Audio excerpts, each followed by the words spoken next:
హరి ఓం శివాయ గురవే నమ.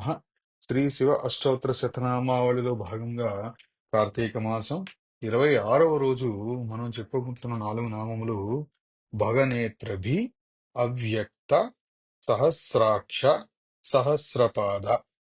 మొట్టమొదటిగా భగనేత్రభి. దీనికి ముందుగా మనం భగువు అన్న వ్యక్తి గురించి మనం తెలుసుకోవటం అవసరం. ఈయన కూడా ఒక మహర్షి, ఒక దేవతా స్వరూపం. ఈయన ఏం చేశారు? ఈయన కూడా నిన్న మనం చెప్పుకుంటున్నట్టు పూషునిలాగే ఈయన కూడా అత్యంత బలవంతుడు. ఈయన కూడా దక్షయజ్ఞంలో పాల్గొన్నాడు. దక్షయజ్ఞంలో పాల్గొని ఈయన కూడా పూషుడితో పాటు మన శివనింద జరుగుతున్నప్పుడు ఈయన కళ్ళు పెద్దవి చేసి చూసి ఆనందపడి శివనింద చేశాడు. తత్ఫలితంగా ఏమైంది? మన వీరభద్రుడు దక్షయజ్ఞాన్ని పాడు చేయటానికి వచ్చి అందరినీ సంహరించినప్పుడు ఆయన యొక్క ప్రథమ గణాలు భగుని యొక్క నేత్రములను తీసిపాడేశారు. ఇక్కడ మనం తెలుసుకోవాల్సింది ఏమిటి అంటే, అధర్మమైన పని జరుగుతున్నప్పుడు, దైవ దూషణ జరుగుతున్నప్పుడు మనము ఆపాలి. ఆపలేకపోతే మనం అక్కడి నుంచి వెళ్ళిపోవాలి. లేదంటే ఎవరైతే ఆపగలరో వారిని ప్రార్థించి వారిని తీసుకుని రావాలి. ఇక్కడ ఈయన ఏం చేశారు? జరుగుతున్నది 2 కళ్ళతోటి చూసి ఆనందపడి శివనందలో భాగమయ్యాడు. తత్ఫలితంగా కళ్ళు 2 పోయాయి. ఆ తర్వాత బ్రహ్మగారు మిగిలిన దేవతలు అందరూ స్వామిని ప్రార్థించగా దక్షునికి ఏ విధముగా మేక తల ఇచ్చి కరుణించారో, పూషునికి ఎలాగ యజమాని దంతములతో భోజనానికి అనుమతి ఇచ్చారో, అదే విధముగా ఈయనకి కూడా దర్భ రూపములో కళ్ళు ఇచ్చారు. దర్భములతో ఈయన ఇక లోకాన్ని చూస్తూ మంచి పనులు చేస్తూ ఉంటారు. అందుకని ఈయన్ని స్వామివారిని భగనేత్రభి అన్నారు. ఇక రెండోది అవ్యక్త. అంటే ఏంటి? వ్యక్తమయ్యే రూపము ఉన్నవాడు కాదు.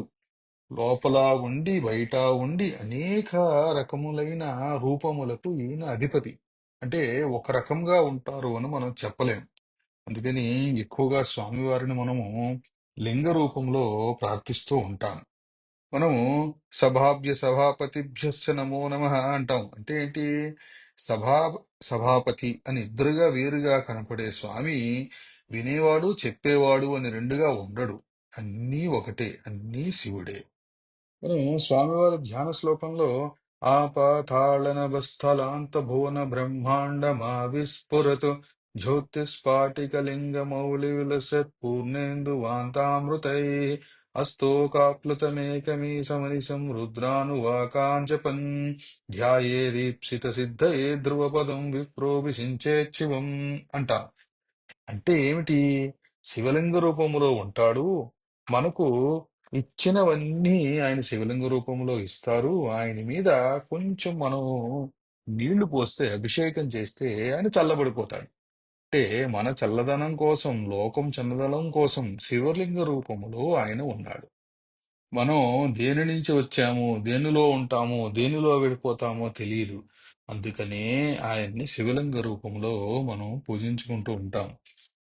ఏ కోరికలు తీరాలన్నా, అంటే ధర్మమైనవి అనుకోండి, ఎక్కడైనా పరిస్థితులు చేజాతిపోతున్నాయి, వేడెక్కిపోతున్నాయి అనిపిస్తే అక్కడ శివలింగమును పెట్టి శివలింగం మీద మనం అభిషేకం చేసాం అనుకోండి, ఆయన చల్లబడతాడు. అక్కడున్న పరిస్థితుల్ని చక్కదిద్దుతాడు. అందుకని ఈయన్ని అవ్యక్త అన్నారు. ఇక మూడవది సహస్రాక్ష. సహస్ర అంటే అనంతం, అనేకం, అంటే లెక్కలేనన్ని అని. అంటే లెక్కలేనన్ని కన్నులుగా ఉన్నవాడు అని అర్థం. మనం ఒక దీపానికి ఒక కొండ అడ్డు పెట్టామనుకోండి, ఆ కొండకి కొన్ని కన్నాలు ఉన్నాయనుకోండి, మనకి ఒక దీపం కాస్త ఎన్ని కన్నాలుంటే అన్ని దీపములుగా కనబడుతూ ఉంటుంది. ఉన్నది ఒకటా, లేక అన్ని దీపములా? ఉన్నది ఒక్కటే. ఉన్నది ఒక్కటే. మనము చూస్తునే విధానాన్ని బట్టి అది అన్ని రకాలుగా మారుతూ ఉంటుంది. అందుకని ఆయన్ని సహస్రాక్ష అన్నారు.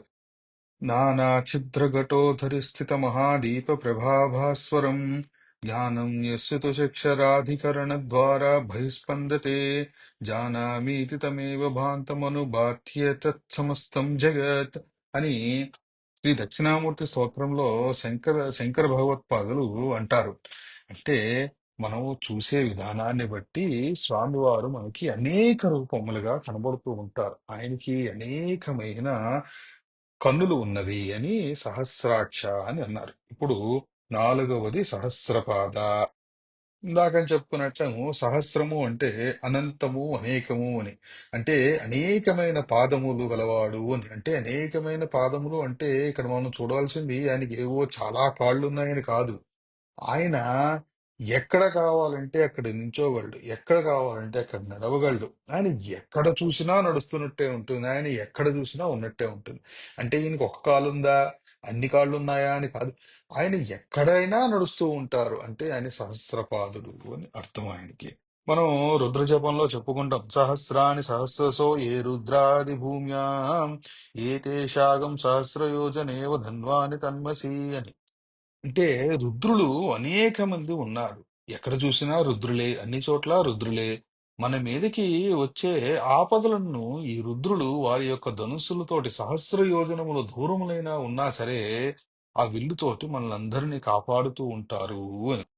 అఘోరేభ్యో ఘోరఘోరతరేభ్యః సర్వేభ్యః సర్వేభ్యో నమస్తే అస్తు రుద్ర రూపేభ్యః అని మనం మంత్రులను చెప్పి రుద్రుల్ని ప్రార్థిస్తూ ఉంటాం. అంటే ఈ రుద్రులందరూ రుద్రస్వామి అంశలు మనల్ని అన్ని విధములుగా కాపాడుతూ ఉంటారు. సహస్రపాదుడై మనల్ని కాపాడుతూ ఉంటారు. అందుకని ఈయన్ని సహస్రపాద అన్నారు. ఇవి మనం ఈ రోజున మనం చెప్పుకుంటున్న 4 నామములు. భగనేత్రవి, అవ్యక్త, సహస్రాక్ష, సహస్రపాద. సర్వే జనా సుఖినో భవంతు. సర్వం శివార్పణం. ఓం నమః శివాయ.